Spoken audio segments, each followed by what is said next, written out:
Yes, here the activity continues where you are proving that sound can travel through solids. So there is a table shown here in this, and one boy is standing on one side, another boy is standing on the other side, and the boy who's standing on one side hits on the table. So the sound travels from the table from one end to this end to the other end, and this boy who has kept his ear on the table, he hears it. So we find that sound can travel through wood or metal. Earlier you saw that sound can travel through a stick which was made up of metal. Here we prove that sound can travel through a wooden table, and it can travel from one end to the other end.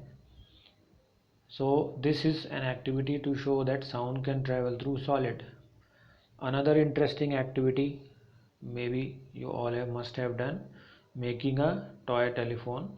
One boy is holding, he is having a container which is fitted with a thread, and another boy is holding another container near his mouth.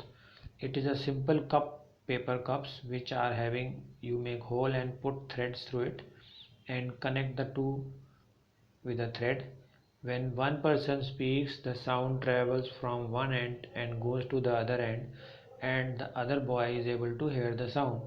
So in this case, how did the sound travel? The sound is traveling through the thread, and it goes from one end to the other end to the other boy, which shows that sound can travel through solid. In this case, the sound is traveling through a thread. The thread is the solid through which sound is traveling. So sound can travel through solids. We learnt earlier sound can travel through a liquid, and sound can travel through a gas.